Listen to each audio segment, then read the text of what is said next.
Amén. ¿Cuántos le hemos cantado al Señor con todo el corazón? ¿Cuántos le hemos cantado al Señor con entendimiento? Con entendimiento. Que cada palabra cuente. Que la podamos discernir. Que podamos entender realmente lo que cantamos. Cuando un pueblo está consciente de cada palabra que le entona a Dios, cada palabra tiene peso, cada palabra tiene poder. Y cada palabra, hermanos, aleluya, no solamente trata en este ambiente aquí donde nos vemos, sino que también trata en el ambiente espiritual. Viene alguien cansado, el Señor renueva sus fuerzas. Viene alguien enfermo, el Señor sana. Viene alguien debilitado, viene la fuerza y la fortaleza del Señor. En medio de la congregación donde sus santos se reúnen, aquí en medio donde hay agradecimiento, donde viene el cansado a suplicar a Dios fortaleza, donde viene, hermanos, el que ha recibido bendición con acción de gracia, diciéndole: Señor, si no fuera por ti, no estamos hasta este momento, hasta aquí, si no fuera por ti. Entonces démosle un fuerte aplauso, Señor, porque por eso cantamos al Señor. Por eso alabamos al Señor, aleluya. En esta mañana, antes del mensaje, tengo la presentación de dos niños y quiero pedirle, por favor, a mi hermana Jocelyn Pamela y a mi hermano Alejandro Castellanos que pasen con sus niños, por favor, y me acompañen, como siempre, a una pareja de diáconos para poder orar por los niños. Gloria al Señor. Quiero que mientras ellos llegan, usted busque Mateo capítulo 19, verso 14, por favor. Mateo capítulo 19, verso 14, para que en esta mañana podamos hacer algo muy importante al acercamiento de esta familia con sus niños. Gloria al Señor. Gracias, hermanos. Véngase hermano Alex y mi hermana Jocelyn. Y aquí está mis hermanos diáconos que toman en sus brazos a cada uno de los bebés, a la niña también. Y mi hermano Alex y mi hermana Jocelyn. Mateo 19, 14, ustedes ya lo tienen. Dice la palabra: hermano Alejandro y hermana Jocelyn, ¿cuál es la razón por la cual ustedes traen sus niños aquí al altar?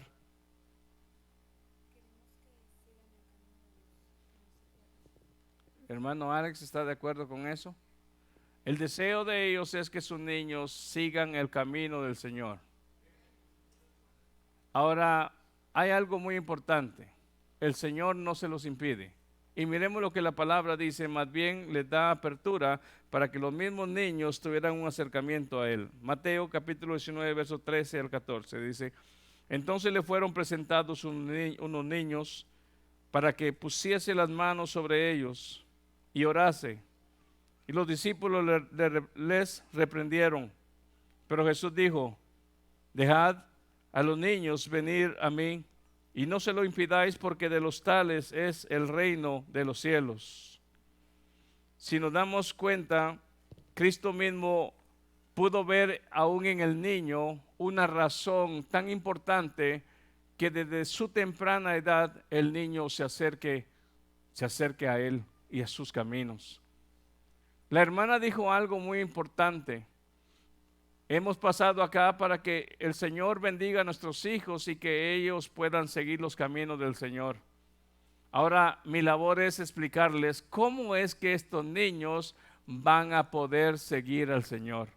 Abra en Deuteronomios capítulo 6, verso 6 y verso 7.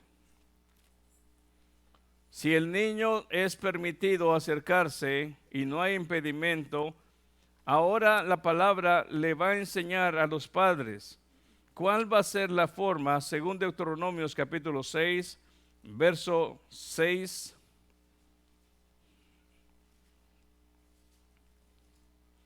y 7, para que ellos lo tengan en mente. ¿Lo tiene usted?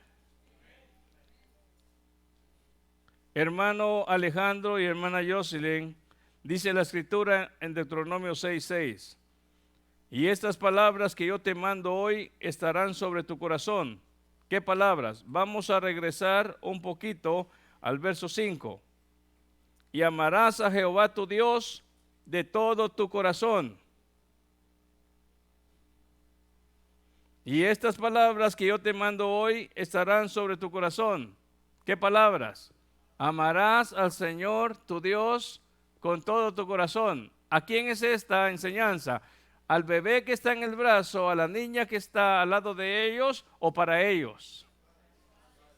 Entonces la forma que sus niños van a poder seguir los caminos del Señor es cuando ellos independientemente como padres puedan conocer qué es amar al Señor con todo su corazón, y por ende sus hijos al ver a sus padres amando al Señor con todo su corazón será el mayor ejemplo 24 horas al día.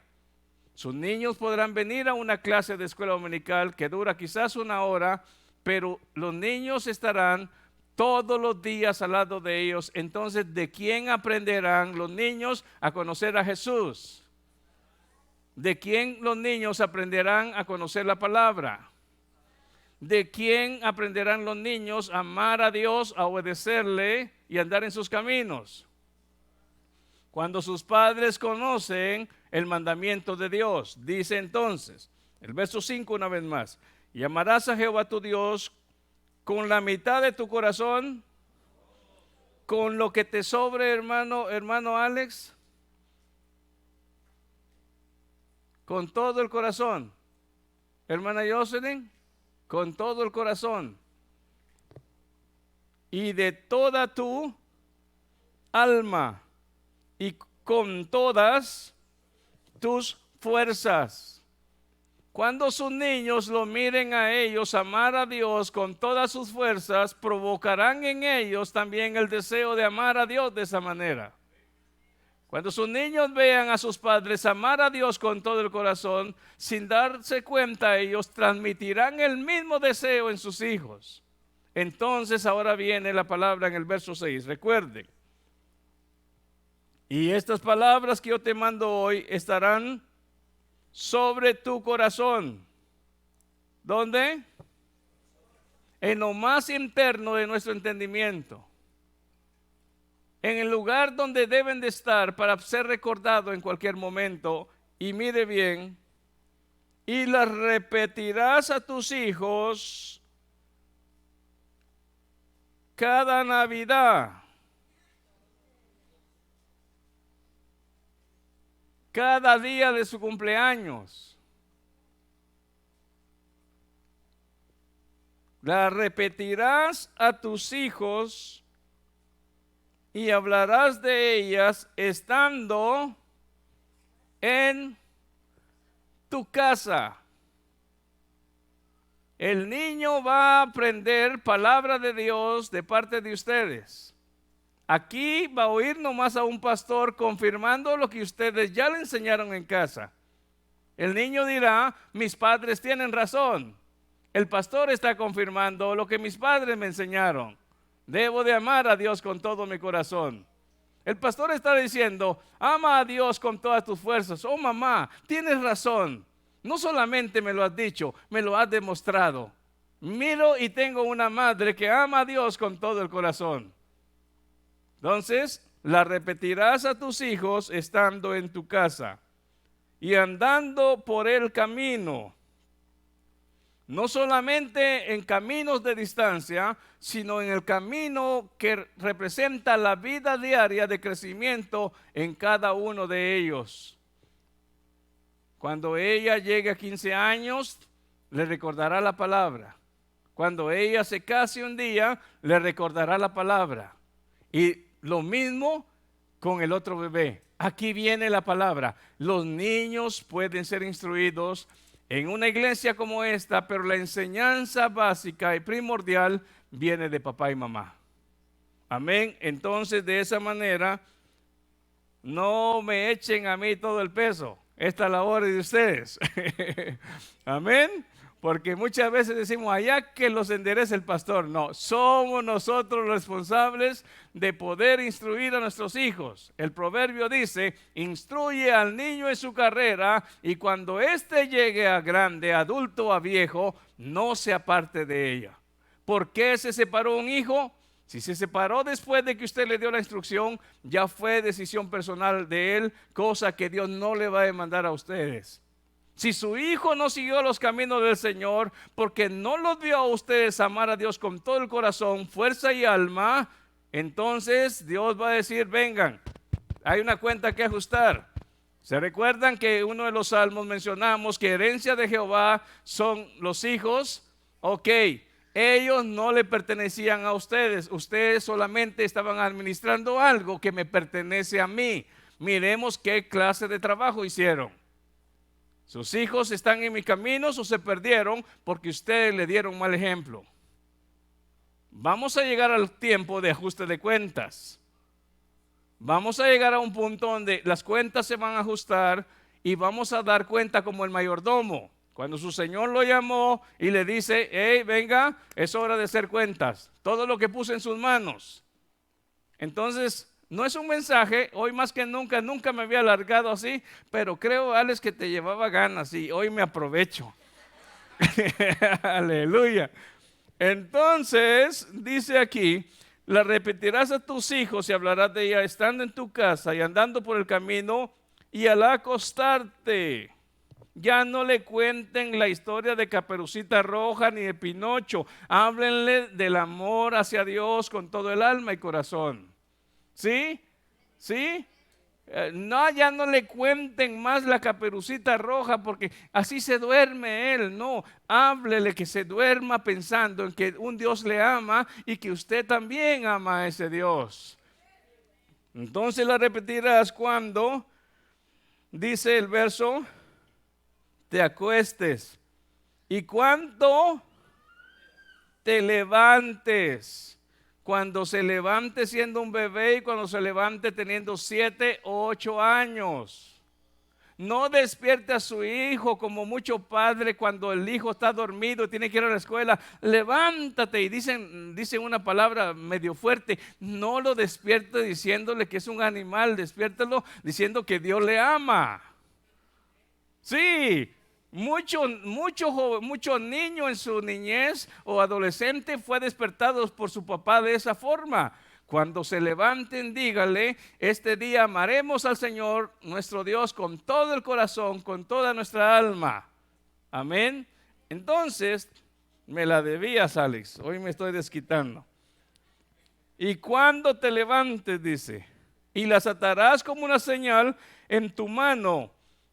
Y estarán como frontales entre tus ojos, y las escribirás en los postes de tu casa y en todas tus puertas. En otras palabras, estos niños, a donde quiera que ellos se muevan, van a ver el mensaje de Dios, amén, siendo recordado por sus padres. Amar a Dios con todo el corazón, con toda el alma, con todas sus fuerzas. En los postes mirarán que ahí hay una señal de que debe de amarse a Dios de esa manera. Aunque los judíos interpretaron unas cosas demasiado hasta cierto punto literales, los judíos ortodoxos se ponen una cajita aquí en su frente donde ahí está el Shema. Amarás al Señor tu Dios con todo tu corazón. Ahora, quizás nosotros no necesitamos traer envuelto algo en el brazo o en la frente, pero nuestros hijos van a poder ver lo que hay en su mente cuando ellos manifiesten acciones. El hombre es manifiesto sus pensamientos en lo que él manifiesta en sus acciones. Mi madre ama a Dios o mi padre ama a Dios, dirán sus hijos. ¿Por qué? Porque las acciones revelan y son las evidencias de que ellos verdaderamente aman a Dios. Entonces aquí nos damos cuenta que en el ambiente de nuestra casa, aquí menciona escrituras quizás, pero ¿sabe qué? Ellos tendrán que conocer que en el ambiente de su hogar, donde están su padre y su madre, no oirán gritos de maldición, no oirán gritos de acusación, sino de bendición a Dios. Ya se puso serio, Alex. Dijo, ¿para qué me metí en esto? Pues ni modo, desde el día que quisiste ser papá, no sabías a qué te habías metido, pero hoy la Biblia te dice que hay bendición, porque un hijo va a ser liderado por tu consejo. Amén, iglesia.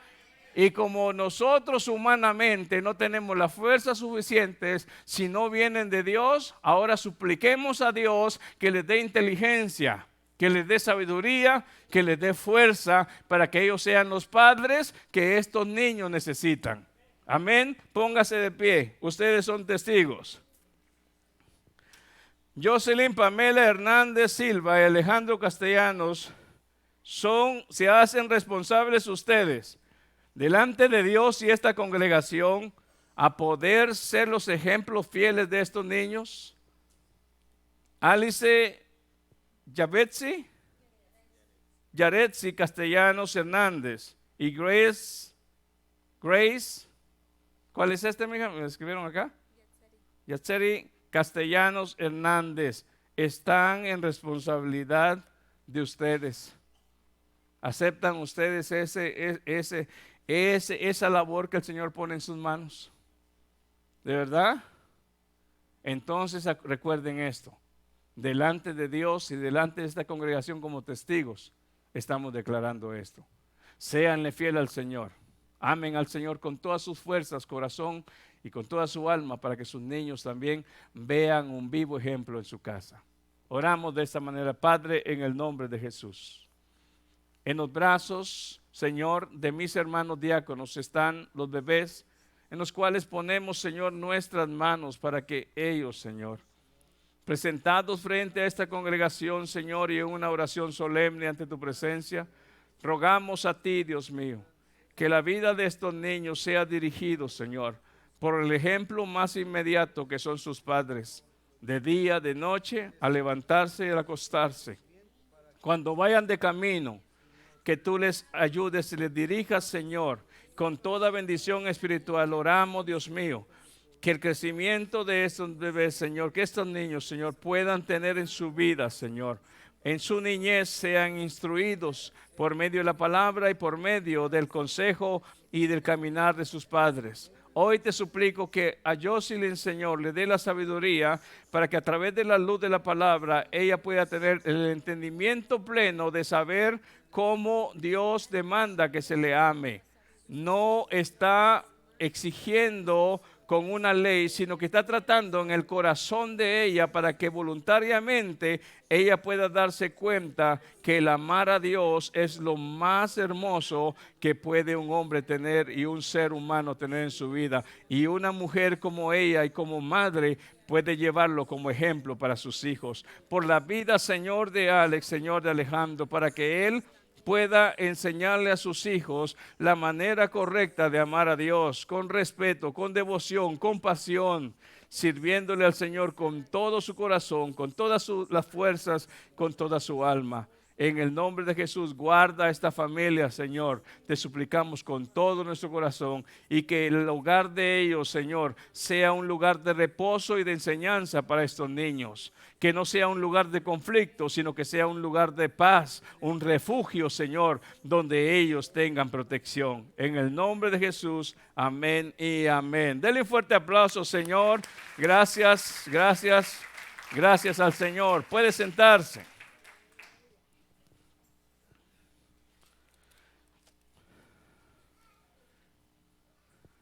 Bendecimos el nombre de Dios. ¿Cuántos tienen hambre hoy de escuchar la palabra? Si usted ha venido a este lugar a escuchar la palabra, quiero decirle algo muy importante. Una vez alguien nos pregunta, ¿cómo es que la iglesia hace que hacemos de orar por los niños en vez de bautizarlos? Queremos declararle también que en su momento vamos a traer la explicación del por qué la iglesia cristiana no bautiza a los niños.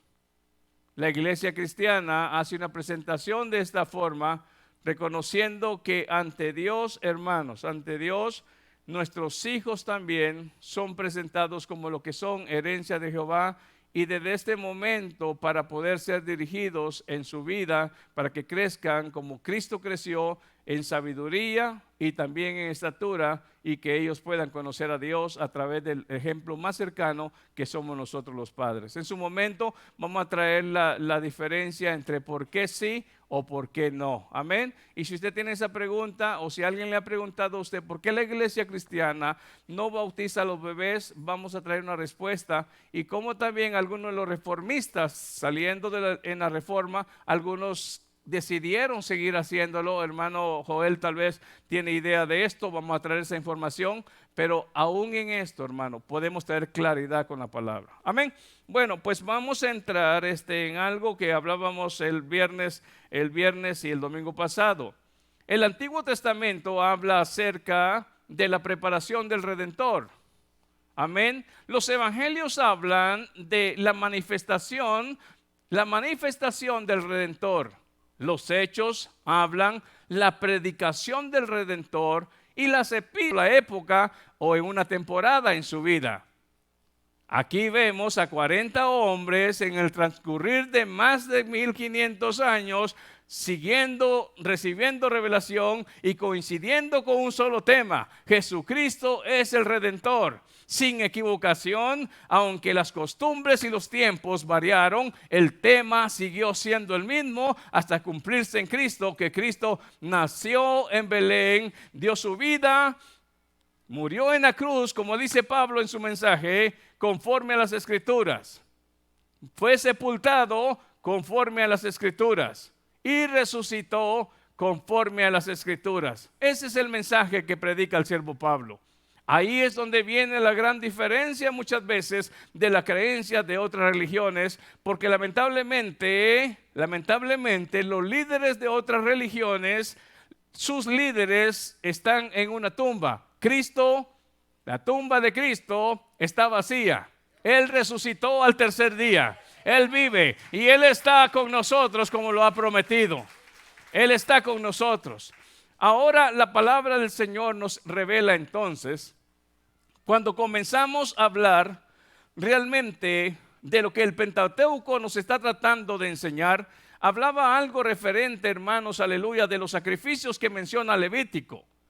Una nación de Israel que por 430 años estuvo en un lugar donde ellos eran esclavos, en un estado de esclavitud. Sus mentes, sus corazones, sus vidas mismas estaban en esclavitud. Pero Dios llegaría el momento donde Él cumpliría la promesa que le hizo a Abraham. A Abraham le dijo que le daría a él una nación, que nacería de él una nación grande, pero que serían esclavos. Y mencionó el tiempo, por cuánto tiempo serían esclavos. Había llegado el momento donde Israel mismo debería ser liberado. Aquí es donde nosotros volvemos otra vez al punto que hablamos hace unos días. Egipto representa para nosotros como la iglesia, o tipifica el mundo de esclavitud de donde nosotros venimos. De mentira, de orgullo, de engaño y también de un entendimiento lamentablemente entenebrecido. Un velo cerrado. Venimos, como dice el siervo Pablo en Efesios capítulo 2, verso 1. Estábamos muertos en nuestros delitos y pecados. La esclavitud representa también muerte espiritual. Venimos de una caída que sufrió lamentablemente la desobediencia de Adán. Aquello que Dios había plasmado en Adán. Haremos al hombre conforme a nuestra imagen y semejanza. Habló la hermosa Trinidad, Padre, Hijo, Espíritu Santo en Génesis. Haremos al hombre conforme a nuestra semejanza. Mucha gente piensa a veces de rasgos físicos. No, Dios es espíritu. Recuerda el siervo Pablo, el siervo Pedro y aún Jesús hablando a la mujer samaritana. Dios es espíritu y Dios quiere que se le adore en espíritu y verdad. Entonces, quitando de nuestra mente que la imagen que Dios puso en el hombre no fueron rasgos físicos, sino que fueron rasgos espirituales, de justicia, de verdad, de santidad, de comunión espiritual. Pero ¿cómo es que el hombre rompe lamentablemente aquel patrón y aquello hermoso que Dios había puesto en él? Nos damos cuenta que la desobediencia vino a quitar aquello que Dios había puesto en el hombre. Pero ¿sabe qué? Hay algo tan importante. En el momento que el hombre y la mujer están siendo sentenciados en Génesis capítulo 3, en ese mismo momento viene la primera esperanza para la humanidad. Cristo nos muestra a nosotros Cristo mismo, hermanos, aleluya, que Él es de quien se hablaba en Génesis capítulo 3 y verso 15. De quien Moisés también dice que habló referente a Cristo en todas sus profecías. Entonces en Génesis 3:15 se habla la primer promesa de redención. Aquella serpiente que había engañado a la mujer, esa serpiente sería vencida, sería dominada, y la simiente de la mujer vendría a ponerle dominio y derrota a la misma serpiente que había engañado a la humanidad. Si usted lee Génesis 3:15, recordémoslo para que usted se dé cuenta cómo el mismo tema, hermanos, aleluya, cómo el mismo tema de los libros de la ley o del Torah comienza la enseñanza. Si usted se da cuenta, en el capítulo 3 y verso 15 de Génesis, podemos darnos cuenta nosotros: y pondré enemistad entre ti y la mujer, entre tu simiente y la simiente suya. Esta te herirá en la cabeza y tú le herirás en el carcañal. Si usted se da cuenta, aquí es donde nos damos cuenta nosotros que hay una esperanza para la humanidad. Si en su Biblia está en letras rojas, está manifestando una profecía, lo ha tratado la traducción de esa manera, o las Biblias, para que entendamos que esto es conocido como una profecía mesiánica. Aquí podemos darnos cuenta entonces cómo comienza la historia cuando pensamos en el Pentateuco. El Pentateuco, estamos hablando, hermanos, de 5 libros: Génesis, Éxodo, Levítico, Números y Deuteronomio. Dios, por alguna razón, y hay bases bíblicas que en este momento no se las presento, pero si nos las pide se las podemos dar, que en sí se le puede dar este dato a Moisés como el hombre que escribe hasta cierto punto la mayor parte de esto, aunque algunos refieren de los primeros capítulos del 1 al 11, y también recuerdan del libro de Job, como mi hermano Joel ha mencionado. El libro de Job no meramente cronológicamente debería estar donde está, pero se ha puesto en ese lugar, aunque es más antiguo de lo que muchas veces hemos pensado. Pero pensando en esto, lo primero que tenemos que darnos cuenta es que el Pentateuco, o la enseñanza o la revelación que Dios le da a Moisés, lo primero que Dios le revela es, hermanos, aleluya, cómo Dios levantaría a un hombre, cómo la redención viene a través de ser llamado un hombre, y ese hombre fue llamado Abraham. Cuando Dios llama a Abraham, lo primero que le menciona en el capítulo 12 es que de su descendencia saldría alguien que vendría a traer bendición a todas las familias de la tierra. Muchas veces no hemos meditado, pero cuando hablamos de bendición y hablamos de esa simiente, es Cristo mismo siendo profetizado una vez más al ser llamado a Abraham para una labor. Muchas gentes dicen: estamos viendo solamente a un hombre siendo llamado. En nuestro ojo humano estamos viendo a un hombre saliendo de una ciudad o un pueblo de caldeos idólatras. Dios está viendo el instrumento que usará para que más tarde de él venga la simiente que va a venir a poner en acción lo que le profetizó a la mujer en Génesis 3:15, la derrota de Satanás. Nosotros en esta mañana podemos tener entonces un pensamiento y una visión más amplia. Examinemos. La humanidad, el humano ve a un Abraham siendo llamado. no hizo méritos, pero Dios está viendo que en medio de ese llamado está viendo, hermanos, familias siendo bendecidas por la obediencia de aquel varón, por la fe de aquel varón. Ahora, ¿cómo comienza entonces la redención de acuerdo a la palabra de Dios? El llamado de un hombre. Ese hombre, formando una familia, más tarde tiene al hijo que Dios le da por la promesa, y el hijo de Abraham se llama Isaac.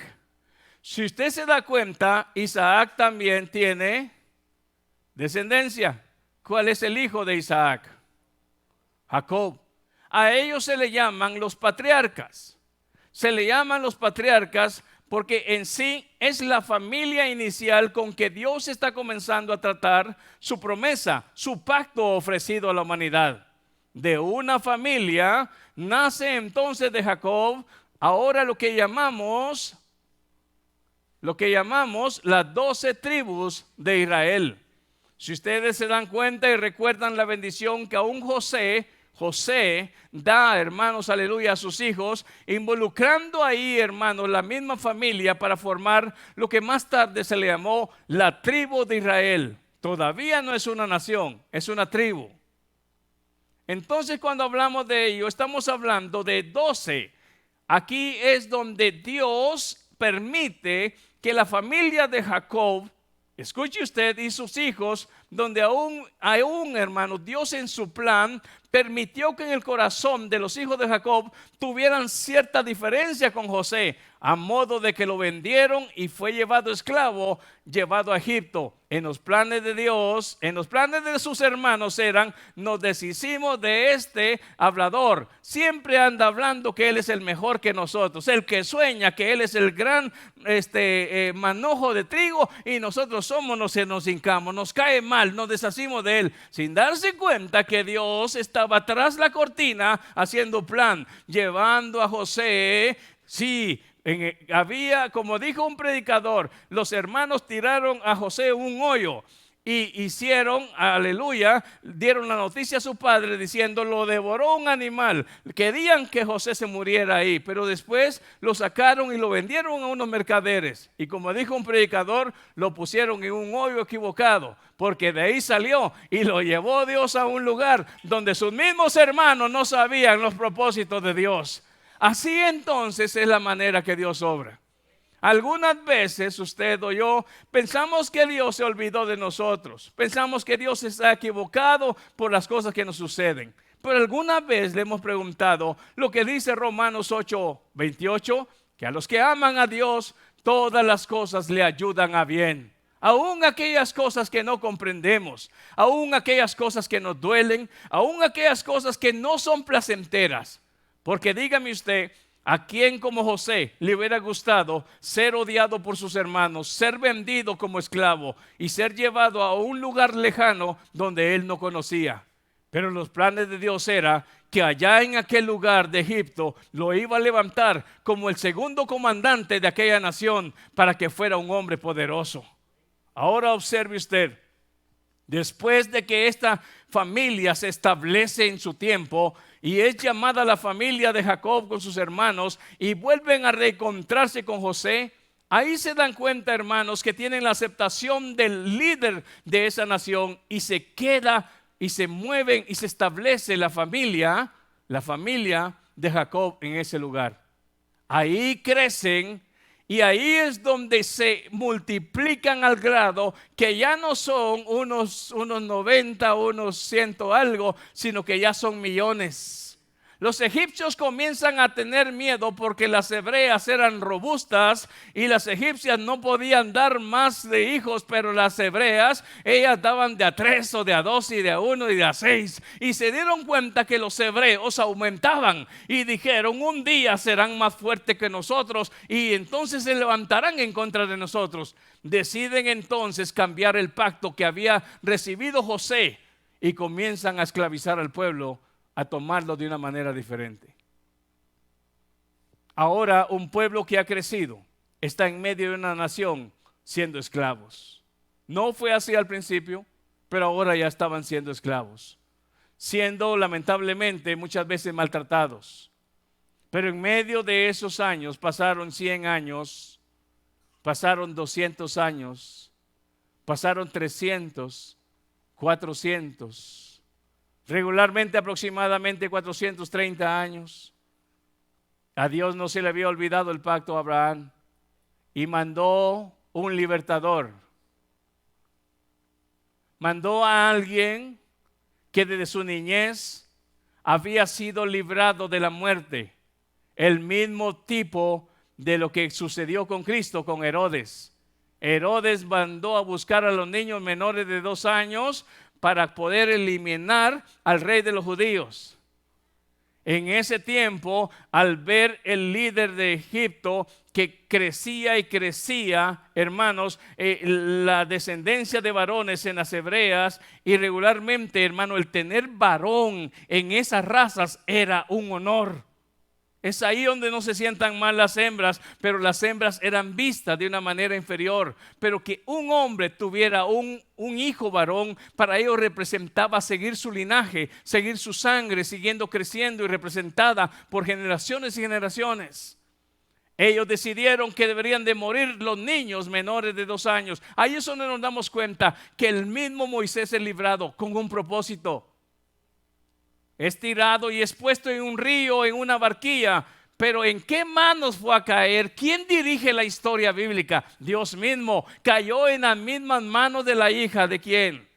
De Faraón. Nos damos cuenta que ahí mismo la hermana misma y la familia se dan cuenta, hermano, de lo que está sucediendo. La hermana de Moisés siguió la barquilla, se dio cuenta en qué manos había caído. Resulta que buscando una mujer para que lo pudiera cuidar, ¿saben quién crió al mismo Moisés?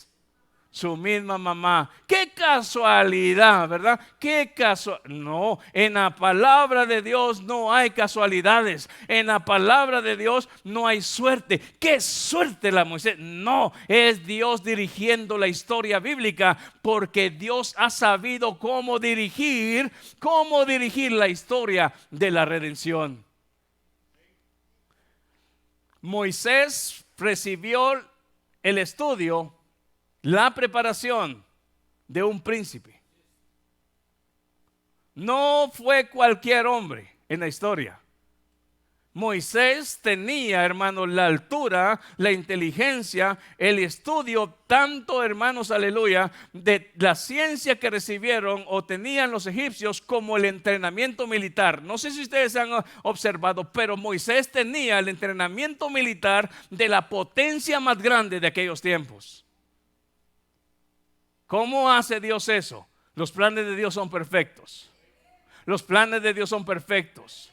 Al crecer él se da cuenta y comienza a entender cuáles realmente son sus lazos sanguíneos que lo unen al pueblo hebreo.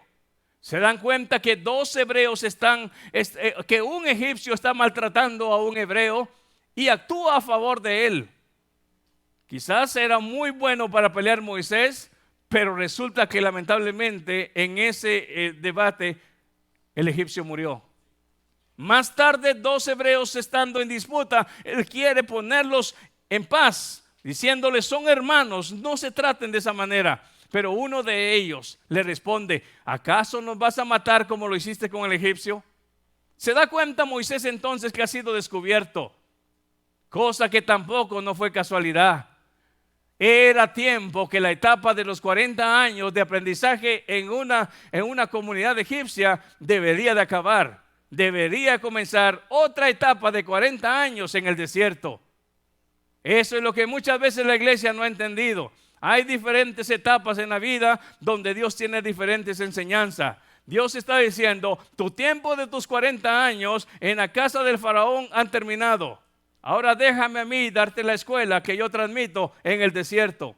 40 años siendo pastor, cuidando las ovejas de su suegro Jetro. Ahí en medio de eso concluye otra etapa de 40 años. Dios lo llama y dice, ya es hora de estar cuidando chivos y ovejas. Ahora vas a tratar con otro pueblo. Cuando le tocó tratar con el otro pueblo, yo le aseguro que Moisés hubiera querido mejor regresar con los chivos, porque la gente era más terca y dura cuando le tocó lidiar con el pueblo de Israel. 40 años también tratando con el pueblo de Israel. Usted sigue la historia y se da cuenta que ahora Israel ya no es solo, que el llamado ya no es solamente a un hombre, a una familia, a una tribu, ahora es a un pueblo, a una nación. Pero de esa nación saldría el Mesías. El seguimiento de la historia de la redención nos muestra a nosotros que Israel, al ser rescatados de Egipto, esclavos y con mentalidad egipcia, necesitan ser lavados mentalmente. Necesitan ser lavados del corazón. Necesitan, hermanos, ser bien sacudidos para que les salga todo lo que aprendieron allá en Egipto, todo lo que ellos habían recibido en Egipto. Y para eso se muestra la palabra Éxodo. Éxodo significa salida a la libertad, salida de la esclavitud, salida de Egipto. Éxodo. Pero luego en Éxodo nos damos cuenta nosotros en la historia que aparece lo que llamamos Levítico. En Levítico podemos darnos cuenta que ahora Dios está tratando con un pueblo que ha liberado de la esclavitud y de la mentalidad de Egipto. Mas sin embargo, el hecho de que hayan salido de un territorio, a ellos todavía no los ha librado de una mentalidad. Están libres, pero todavía siguen pensando como esclavos. Y ahora es pueblo del Señor reconocido. Dios les ha dicho, yo soy vuestro Dios, pero ellos todavía, sin darse cuenta, están atados a Egipto. Es ahí donde viene la palabra hoy para la iglesia. Nosotros hemos sido rescatados de la vana manera de vivir, pero Dios quiere arrancarnos todo nuestro Egipto que hemos vivido durante toda nuestra infancia.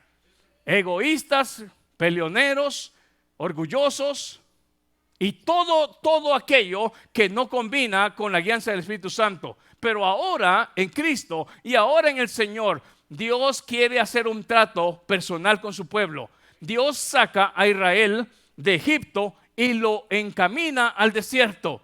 En el desierto es un terreno donde Dios permitirá que el mismo pueblo de Israel pueda aprender a depender del Dios poderoso, del Dios proveedor, del Dios, como he dicho, el Dios de la providencia. Es en el desierto donde los recursos están faltando, donde Dios quiere manifestársele a Israel para que Israel aprenda a vivir por fe. Pero ¿sabe qué? Como ellos estaban acostumbrados, a pesar que tenían el látigo en la espalda, el dominio del egipcio frente a ellos, ellos no pudieron distinguir la presencia de Dios y ellos anhelaron, estando ahí, el caldo de cebolla, aquellas verduras que se comían, y ellos dijeron, preferiríamos estar en esclavitud, aunque estuviéramos en esclavitud, pero estábamos comiendo nuestro caldo de cebolla. No se dieron cuenta de lo grande que Dios quería hacer en ellos. No solamente quería libertarlos de un territorio y de un gobierno, sino quería libertarlos de una mentalidad. Eso es lo mismo que Dios está tratando hoy en la iglesia. No solamente quiere arrancarlo a usted de la borrachera, de ser un hombre que quizás antes era adicto a la droga o quizás era adicto al orgullo. No solamente eso, Dios quiere enseñarle a la iglesia cómo amar a Dios, como le enseñábamos hoy a esta pareja, con todo el corazón, con todo el alma y con todas sus fuerzas. Es más que ser libertado. Es más de decir, porque he oído desde mi niñez a muchas personas que se llaman cristianos: hermano, yo ya no fumo, yo ya no tomo, yo ya no digo palabras. La pregunta es, ¿ahora sabes cómo o qué es lo que significa lo que Cristo le dijo a la mujer samaritana? El Padre busca adoradores que le adoren en espíritu y en verdad. Si usted es ese adorador que ya puede adorar en espíritu y verdad, bendito sea Dios, porque la obra del Espíritu día con día está haciendo la labor en usted. Si usted todavía no es ese adorador, entonces usted es una persona libre de un territorio, libre de como dice Colosenses 1:13, nos libró del reino de las tinieblas y nos trasladó al reino de luz. Quizás ahora, estando en Cristo, todavía no has comenzado a ser el adorador que Dios quiere. Pero para que tú y yo, hermanos, seamos esos adoradores que Dios quiere, necesitamos escuchar la instrucción y la palabra del Señor diciéndonos lo que a Dios le agrada. Israel en el desierto, ahí recibió la palabra de Dios y comenzó a ser instruido. Y cuando leemos Levítico, podemos entender lo que hablábamos el viernes. Los primeros en ser instruidos respecto a la adoración y al sacrificio fueron los mismos el sumo sacerdote y el sacerdote, los mismos sacerdotes. ¿Por qué? Porque si el sacerdote no entiende lo que significa lo que Dios llama adoración, no lo que conocemos como adoración. La mayoría de la iglesia cristiana, cuando se le pregunta qué significa la palabra adorar, muchos no saben. Muchos no sabemos. Es más, si en esta mañana yo le preguntara a usted, ¿qué significa bíblicamente? ¿Qué está enseñando la palabra que significa adorar a Dios? La mayoría de personas muchas veces respondemos, es acudir a una iglesia, cantar unas 2 alabanzas, quizás oír la predicación, orar por unos cuantos minutos e irnos para nuestra casa. Cuando la adoración es más que eso. Si nos damos cuenta, en los términos que se usó en el Antiguo Testamento, a ellos se les enseñó una labor de adoración conforme a los sacrificios, como hablábamos el viernes, que simbólicamente, si trasladamos esas peticiones de Dios de obediencia, esos cuidados de las cuestiones alimenticias y esas formas de manifestar rituales y sacrificios, ¿cómo podemos transportar aquello del Antiguo Testamento, del Levítico, y venirnos y caer al 2020?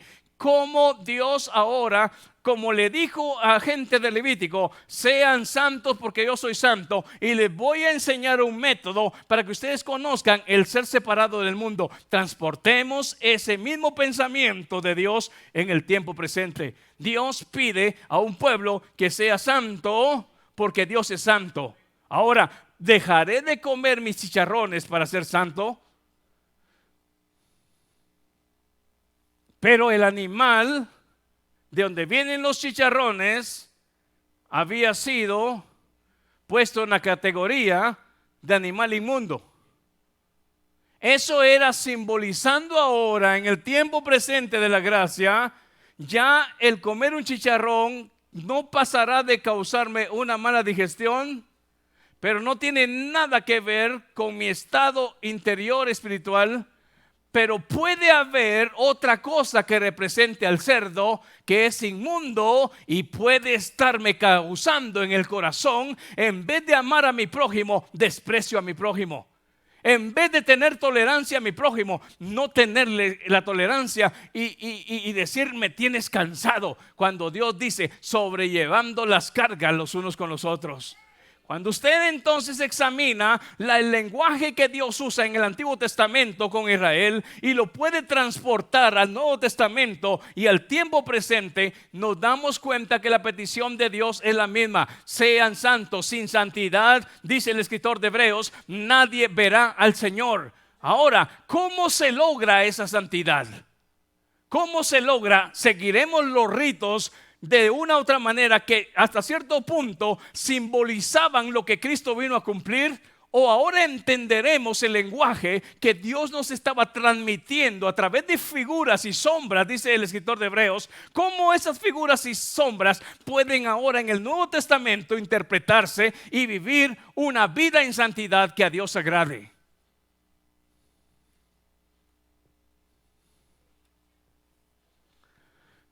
Y si quieres seguir el resto del mensaje, véngase el próximo domingo. Levante su mano.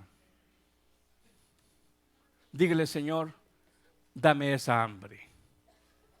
Déjame descubrir a qué es lo que tú le llamas separarme para santidad y consagración tuya hoy en el 2020. ¿Qué es lo que yo debo de abandonar? Y hoy puedo decirle a usted, hoy no hay una imposición de ley como ellos tenían.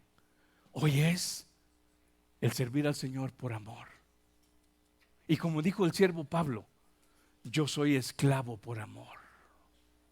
Hoy no está el látigo de la ley diciendo, si tú te sales de esto y si hay 3 testigos, debe de morir a pedradas. Hoy Dios le permite a usted dejar que la luz de la palabra le permita conocer el mismo mandamiento que recitamos en Deuteronomio 6. Amarás al Señor tu Dios con todo tu corazón. Israel necesitó la ayuda y la dirección y la enseñanza de Dios para salir de esa mentalidad. ¿Quiere que le diga algo? La generación adulta no lo pudo lograr por la dureza de su corazón y perecieron en el desierto. Que no nos pase eso a nosotros. Dijo Dios en su ira, juró: esta generación no pasará al lugar de reposo, pero le permitiré que sus hijos sean los que pasen. Pero hoy, iglesia, tanto usted como padre que es responsable de guiar a sus hijos, como nuestros hijos, Dios nos hace un llamado y nos dice: yo quiero darles ese lugar de reposo que le prometí a Israel. Dice el escritor de Hebreos, si ellos hubieran logrado encontrar el verdadero lugar de reposo, no hablarían de una patria que tienen por encontrar. Y esa patria es ese lugar que Cristo dijo que prepararía para los suyos. Israel necesitó de un territorio para ser enseñado. Hoy, en medio de su trabajo, donde hay alguien que quizá lo desprecia, en medio aún de este mismo pueblo, como le pasó a Cristo, en su mesa comía alguien que lo iba a traicionar y alguien que lo iba a negar. Pero ¿qué importa? Aprendamos a ver con los ojos de Cristo. Todas las cosas ayudan a bien. No comiences a ver aquello que te ha llegado a tu vida como un tropiezo para hacerte retroceder. Más bien mira aquel obstáculo como algo que quiere hacerte más fuerte, como algo que te quiere hacer más cercano a depender de Dios más que tus propias fuerzas. Si hasta este día has dependido de tus fuerzas, de tu inteligencia, deja que el Señor te enseñe. Aunque algunas veces te toque pasar por el desierto y poder entender lo que Cristo mismo repite.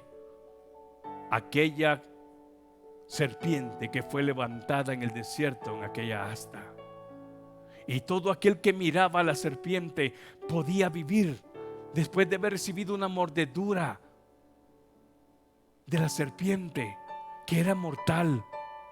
Con solo mirar aquella cruz podían ser sanos. Hoy, si usted acepta que esta humanidad ha sido mordida por esa serpiente, pero está Jesús levantando siempre su mano diciendo: miren, aquí estoy yo para sanarles, aquí estoy yo para curarles.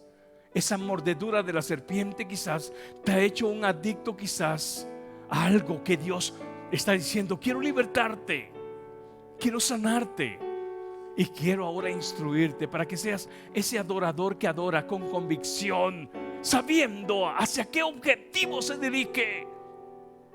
Y no es una meta terrenal, es una meta que eternamente nos apunta a estar con Dios eternamente. Póngase de pie y cantémosle al Señor y digámosle: Señor, yo quiero estar contigo, Señor, siempre. Yo quiero caminar en ti, Señor. Y digámoselo al Señor con todo nuestro corazón.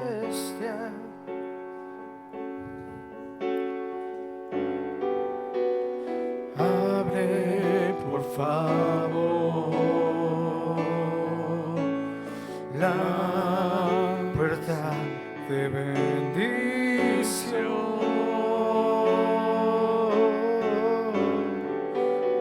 que tienes para mí,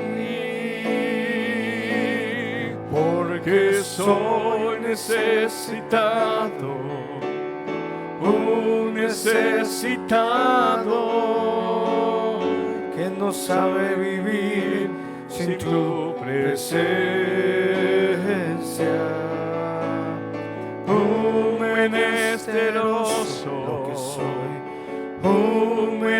menesteroso que desea que tú lo visites. ¿Hay alguien aquí que pueda decir, como dijo el salmista David, como el ciervo brama por las aguas, así clama, oh Dios, el alma mía?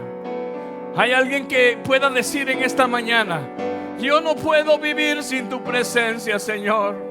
Y como dijo Moisés, si tú no vas conmigo, yo no me muevo de este lugar.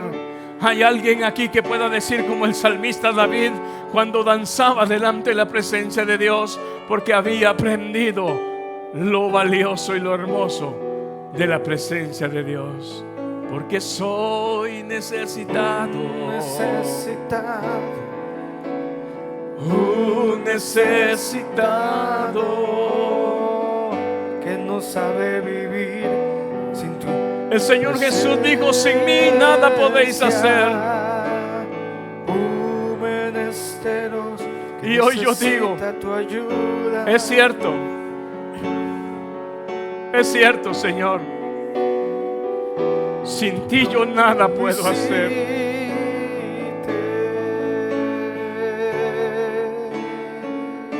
Dígaselo al Señor. Es cierto, Señor.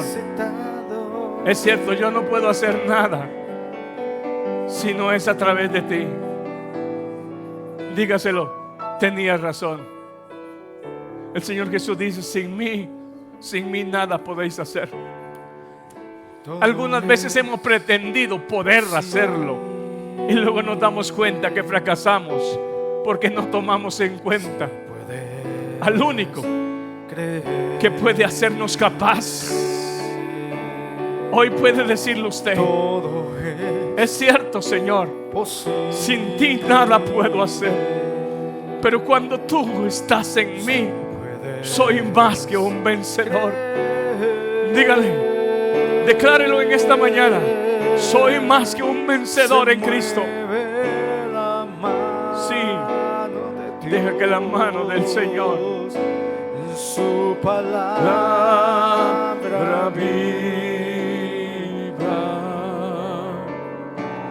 todo es posible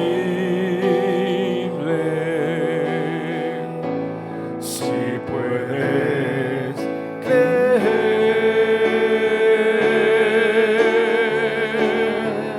Se mueve la mano de Dios, su palabra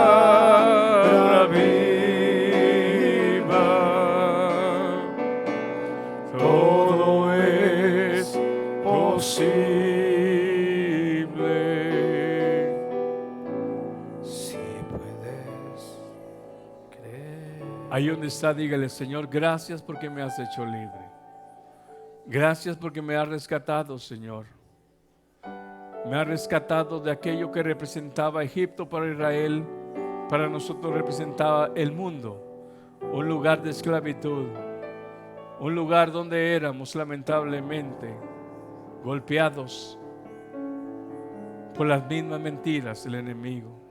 Hoy, dele gracias usted al Señor, dígale, gracias porque soy libre, pero a la vez pídale, ahora como libre te pido, instrúyeme para que sea ese adorador que a ti, Señor, que a ti te agrade. Ahora instrúyeme, ahora enséñame, como lo hiciste con Israel, lo libertaste, pero había comenzado el momento de la enseñanza. Deja que ahora la palabra, como un hombre libre, pueda ahora enseñarte. La cristiandad no es una cristiandad en cadenas, no. La cristiandad es una vida libre, pero una vida que ahora en nuestra libertad nos permite sujetarnos a la voluntad del Padre por medio del consejo de Jesucristo y la labor interna que el Espíritu Santo hace en cada uno de nosotros. Dígalo, no me esclaviza ningún rudimento, solamente me ata mi amor a Dios porque le amo. Me ato a Dios, a mi servicio, a su obediencia y a su seguimiento, no por una ley y reglamento, sino porque ahora entiendo que de tal manera Dios nos amó que dio a su Hijo unigénito, para que todo aquel que en Él crea no se pierda, sino que tenga vida eterna. Hoy respondo a tu amor en obediencia. Hoy respondo a ese amor en sumisión. Y me rindo a ti. Todo a Cristo yo me rindo. Todo a Cristo yo me entrego. No hay una cadena que te ate. Dile, soy libre, pero me someto en obediencia por amor al Señor. Yo me entrego con el fin de serle fiel. Para siempre quiero amarle. Díganselo al Señor este canto como una promesa al Señor, que salga de lo profundo de su corazón. Dígalo hoy. Yo me rindo a Él. Sí, Señor. Sí, Señor. Me rindo a Él. Sí, Señor. Solo a Cristo yo me entrego. Quiero serle fiel. Dígalo con todo el corazón. Yo me rindo a Él. Yo me rindo a Él. Yo me rindo a Él. Solo a Cristo yo me entrego. Quiero ser fiel. No por una presión dogmática, no por una presión dogmática, sino yo me rindo a Él y yo me entrego a Él, porque ahora comprendo que mi vida misma le pertenece. Todo a Cristo yo me entrego. Reciba, oh Dios amado, esa confesión de fe a través de ese canto, en el nombre de Jesús, Padre. Amén, amén y amén. Bendiciones.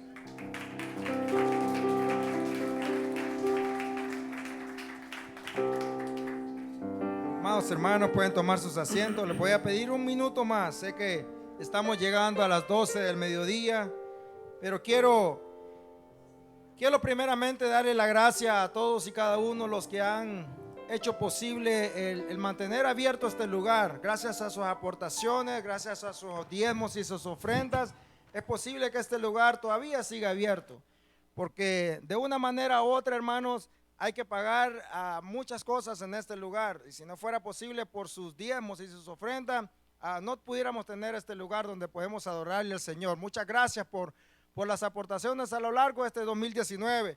Tenemos unas cartas, queremos entregarles unas cartas, la cual ustedes, si gustan, pueden ponerlas en sus declaraciones de impuestos. Es opción suya. Si usted la quiere poner, usted sabrá cuánto ha aportado, cuánto le ha dado, cómo se lo ha dado al Señor. No tiene que hacerlo si no lo quiere poner en sus declaraciones. Es nuestra responsabilidad como organización, como ministerio, hacer un reporte a final de año, porque nosotros estamos legalmente establecidos en este país, en esta ciudad, por lo cual nosotros tenemos que hacer un reporte de taxes, de ingreso, porque el IRS lo requiere. No es algo que nosotros queramos hacerlo, es algo que nos demanda la ley.